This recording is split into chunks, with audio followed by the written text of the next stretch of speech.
ಎಲ್ಲರಿಗೂ ನಮಸ್ತೆ. Welcome back to my channel. ನಾನು ನಿಮ್ಮ ಪ್ರೀತಿಯ ಕಾವ್ಯ, ಮೈಸೂರಿನ ಹುಡುಗಿ. ಹಿಂದಿನ ವಿಡಿಯೋದಲ್ಲಿ ನಾನು ನಿಮಗೆ ಸೆರೆಬ್ರಲ್ ಪಾಲ್ಸಿ ಅಂದ್ರೇನು, ಯಾವ ಕಾರಣಕ್ಕೆ ಆ ಥರ ಮಕ್ಕಳು ಹುಡ್ತಾರೆ, ಮತ್ತೆ ಯಾವ್ಯಾವ ತೊಂದರೆ ಅನುಭವಿಸ್ತಾರೆ ಅನ್ನೋದನ್ನ ತಿಳಿಸ್ಕೊಟ್ಟೆ. ಇವತ್ತಿನ ವಿಡಿಯೋದಲ್ಲಿ ಅದಕ್ಕೆ ಚಿಕಿತ್ಸೆ ಬಗ್ಗೆ ಮಾತಾಡೋಣ. ಸೆರೆಬ್ರಲ್ ಪಾಲ್ಸಿಯು ಒಂದು ಮೆದುಳಿಗೆ ಸಂಬಂಧಪಟ್ಟಂತಹ ಕಾಯಿಲೆಯಾಗಿರೋದ್ರಿಂದ ಅದನ್ನು ಗುಣಪಡಿಸಲು ಆಗುವುದಿಲ್ಲ. ಹಾಗೇನೆ ಇದಕ್ಕೆ ಯಾವುದೇ ಥರದ ಮೆಡಿಸಿನ್ ದೊರೆಯುವುದಿಲ್ಲ. ಆದರೆ ಅದರ ಲಕ್ಷಣಗಳು ಮತ್ತು ಪರಿಣಾಮಗಳನ್ನು ಪತ್ತೆ ಹಚ್ಚಿ ಅದಕ್ಕೆ ಚಿಕಿತ್ಸೆಯನ್ನು ಪಡೆಯಬಹುದು. ಹೇಗೆ ಪತ್ತೆ ಹಚ್ಚೋದು? ಅದನ್ನು ಬ್ರೈನ್ ಸ್ಕ್ಯಾನ್ ಮಾಡುವ ಮೂಲಕ ಪತ್ತೆ ಹಚ್ಚಬಹುದು. ಬ್ರೈನ್ ಸ್ಕ್ಯಾನಲ್ಲಿ 2 ಥರ ಇದೆ. ಒಂದು MRI ಸ್ಕ್ಯಾನ್, ಇನ್ನೊಂದು EEG ಸ್ಕ್ಯಾನ್. MRI ಸ್ಕ್ಯಾನ್ ಅಂದ್ರೇನು? MRI magnetic resonance. ಇದು ನೋವು ರಹಿತ ಪರೀಕ್ಷೆ ಆಗಿರುತ್ತೆ. ಅದು ಮೆದುಳಿನ ವಿವರವಾದ ಚಿತ್ರಗಳನ್ನು ಪತ್ತೆ ಹಚ್ಚಲು ಸಹಾಯ ಮಾಡುತ್ತೆ.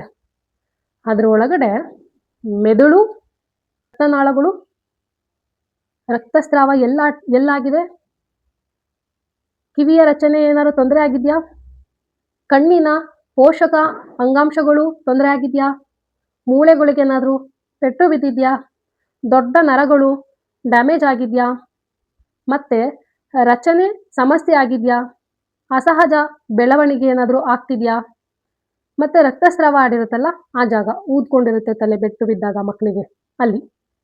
ಹೇಳಬೇಕಂದ್ರೆ ಟೋಟಲ್ ಆಗಿ ನಮ್ಮ ಮೆದುಳಿನ ನರಗಳು ಯಾವ ನರಗಳು ಯಾವ ಭಾಗದಲ್ಲಿ ಡ್ಯಾಮೇಜ್ ಆಗಿದೆ ಅನ್ನೋದನ್ನು ಈ MRI ಮೂಲಕ ನಾವು ತಿಳ್ಕೊಬೋದು. ಹೇಗೆ ಮಾಡ್ತಾರೆ MRIನ? MRIನ ಒಂದು ದೊಡ್ಡ ಟ್ಯೂಬ್ ತಂತ್ರದ ಒಳಗಡೆ ನಿಮ್ಮನ್ನು ಮಲಗಿಸಿ ಸರಿಸುಮಾರು 1 ಗಂಟೆಗಳ ಕಾಲ ಈ ಪರೀಕ್ಷೆ ನಡೆಯುತ್ತೆ. ಇದು ನೋವು ರಹಿತವಾಗಿರುತ್ತೆ.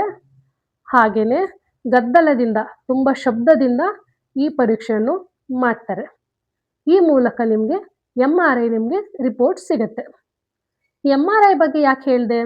ಯಾವ ಮಕ್ಕಳು ಸೆರೆಬ್ರಲ್ ಪಾಲ್ಸಿಯಿಂದ ಹುಟ್ಟಿರ್ತಾರೆ ಅಂದರೆ ತುಂಬ ಮೆದುಳಿಗೆ ಪೆಟ್ಟು ಬಿದ್ದು ರಕ್ತಸ್ರಾವ ಆಗಿರುತ್ತೆ, ಜೋರಾಗಿ ಹತ್ತಿರಲ್ಲ, ಆ ಮಕ್ಕಳಿಗೆ ಮೆದುಳಿನಲ್ಲಿ ಸಮಸ್ಯೆ ಇದ್ದೇ ಇರುತ್ತೆ. ಅದನ್ನು ನೀವು ಆಗಲೇ ಜನಿಸಿದಾಗಲೇ ನೀವು ಪತ್ತೆ ಹಚ್ಚಿ MRI ಮಾಡಿಸಿದ್ರೆ ನಿಮಗೆ ಒಳ್ಳೆ ಟ್ರೀಟ್ಮೆಂಟ್ ತಗೋಬೋದು. ನಿಮಗೆ ಡಾಕ್ಟರ್ಸ್ ಹೇಳ್ತಾರೆ, ನಿಮ್ಮ ಮಗು ಕಣ್ಣಿನ ದೃಷ್ಟಿ, ನೇತ್ರ ದೃಷ್ಟಿ ಬರುತ್ತಾ, ಕಿವಿ ಸ್ಪಷ್ಟವಾಗಿ ಕೇಳುತ್ತಾ, ಮಾತಾಡ್ತಾನ, ಅಥವಾ ಇನ್ಯಾವ ಬೆಳವಣಿಗೆ, ಇನ್ನೆಲ್ಲೆಲ್ಲಿ ಬೆಳವಣಿಗೆ ಡಿಲೇ ಆಗುತ್ತೆ ಅನ್ನೋದನ್ನು ಹೇಳ್ತಾರೆ. ತುಂಬ ಪ್ರಮಾಣದಲ್ಲಿ ಪೆಟ್ಟು ಬಿದ್ದರೆ ಮಕ್ಕಳು ಡೆವಲಪೇ ಆಗಲ್ಲ. ಕೆಲವೊಮ್ಮೆ ಡೆವಲಪ್ ಆಗೋರು ಇದ್ದಾರೆ, ಆಗದೇ ಇರೋರು ಇದ್ದಾರೆ. ಸ್ವಲ್ಪ ಪ್ರಮಾಣದಲ್ಲಿದೆ, ಈ ಥರ ಚಿಕಿತ್ಸೆ ತಗೊಳ್ಳಿ, ಈ ಥರ ಥೆರಪಿ ಮಾಡಿಸಿ ಅಂತ ಹೇಳ್ತಾರೆ.